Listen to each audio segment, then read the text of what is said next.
I wanted you, because I know you got a flat out one, but I needed your opinion on what's happened between Cootamundra and Gundagai. The Minister for Local Government, Wendy Tuckerman, has got a piece of paper and drawn a line through the two. They are now demerged. Did that surprise you? It does a little bit. There's been lots of, obviously, action around de-amalgamations, de-mergers. There's been lots of groups who have still been working on the potential to demerge, but I haven't seen a lot of movement from the government to actually go down that path. But obviously, in this case, they've decided that it's the best decision. They work with the Boundaries Commission, obviously, to make these decisions. And it's a fairly big job to, if you like, unscramble the egg. Once you put those two councils together, there'd be a lot of combining of back-end payroll, back-end council systems, rates, a whole range of things. That's a big job in itself. Then when you undo that, that's a big job in itself to try and separate those two out. It seems like they're just going to go back to the old boundaries. One of the opportunities that you might have with a Boundaries Commission, for example, is to say, what makes sense with a boundary? Should we redraw that boundary in a slightly different way to make it more logical? But in this case, it looks like they're just going back to those two old councils there. But it's a big job and a big decision, I think. Yeah, absolutely. Section 218CC of the Local Government Act, which I believe, anyway, Matthew, is out of date, 1993. That time we rewrote that, and I got J.R.R. Tolkien or something to redo it. Or is it a simple process? No, not at all, not at all. And it does talk about the fact that there'll be new councils elected in line with the normal council elections in September 2024.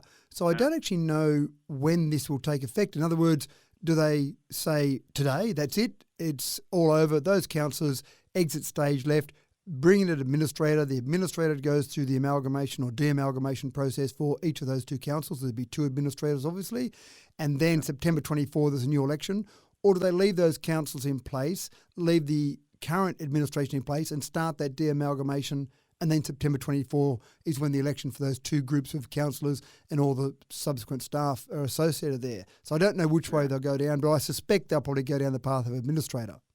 Yeah, well, she said it's anticipated that the council elections for the de-amalgamated shires will be held in line with the local government election of September 24. Yeah, so that's when the normal elections are held across the state, across the 128 councils across the state. Well, soon to be 129 councils across the state. So that'll be the normal election timeframe. But between now, when this announcement's been made, and then next September 2024, I don't know exactly what will happen. But that would be my guess, would be two administrators, start the process of breaking up the staff. So if I'm a staff member working for that current council, where do I go? Do I go to the Cootamundra or the Gundagai? Wow. Is it back to where I used to work? Oh, hold on, I only joined a couple of years ago. Which place do I go to now? So you can imagine that whole organisational structure of all those staff just trying to sort through that. That'll be a big job in itself. Absolutely. Let alone the stationery in the car parks. That's right, exactly. Huh? Now Going back to two separate buildings. Yeah, that's right. Now let me just make a quick comment on the Dubbo Regional Council amalgamation. There has been some action, as I said before, where there's been some discussion around the potential for demergers, de-amalgamations. So I did talk to all of the councillors of Dubbo Regional Council, and I did actually say we've got to make sure we're listening to the community. We've got to make sure we're doing what our community wants. That's a incredibly important part of being a councillor. I actually said to them all, do you think there is an appetite for pursuing a demerger, a de-amalgamation of Dubbo Regional Council?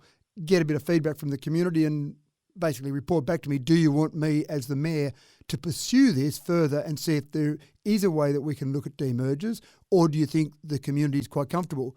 And the feedback I got from really pretty strong feedback from the councillors was, we might not have been happy about it in 2016, but what's done is done. Let's move forward with what we've got. There's no point looking backwards. So I haven't pursued that on behalf of the community because there just didn't seem to be that community appetite for demergers.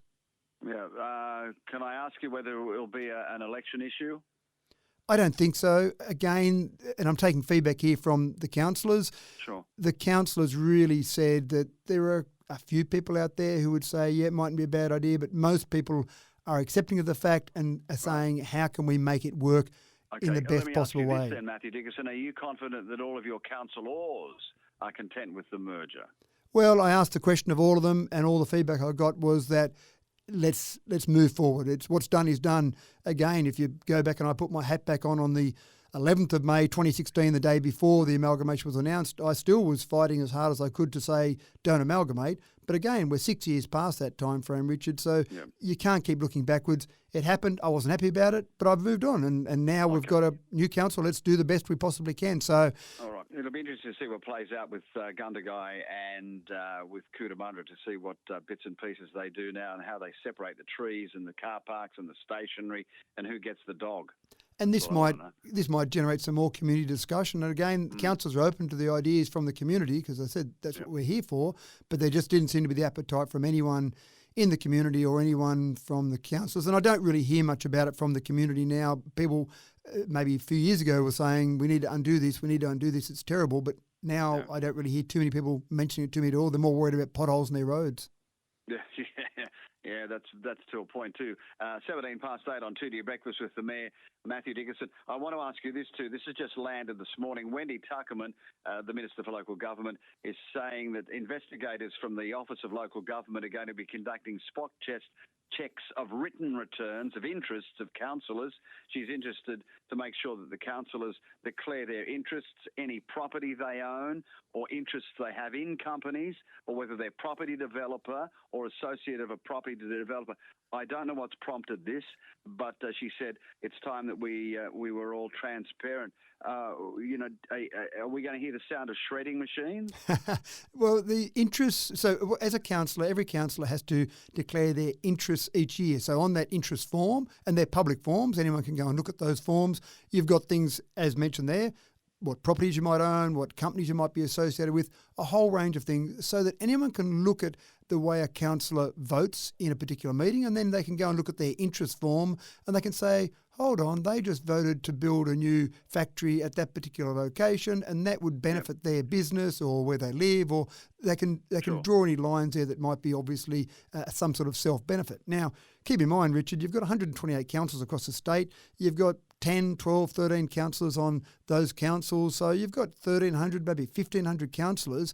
I can pretty much guarantee out of those 1,500 councillors, there's going to be some, and we've seen examples of this in the past, that aren't behaving in the way they should. So I think what Wendy Tuckerman is doing in this scenario is just saying, we're going to do an audit and we're going to do some spot checks, pick some random interest forms and have a look at those and compare those and maybe quiz people. Because for all the years I've been filling in my interest forms, way back to 2004, I don't know if anyone's ever checked them. I've filled them in honestly and put them forward. But has anyone actually really investigated that and looked at that? I have no idea, but I've never been questioned about it. Yeah. All right, you get a bag of apples, there's going to be a bad one in there, isn't there, somewhere along the line? And that's the point. And I suppose doing spot checks of this nature is designed just to make sure that everyone is a bit more diligent in the way they fill it in. And if there are some bad ones out there, there's some random chances there that you might be able to pick some up. All right, we'll see what happens out of that. Doesn't start till the 30th of September, so I reckon there's going to be a rush at Officeworks for shredding machines. I can see that happen. All right, we'll leave it there for now. Thank you, Matthew Dickinson. Thank you, Richard.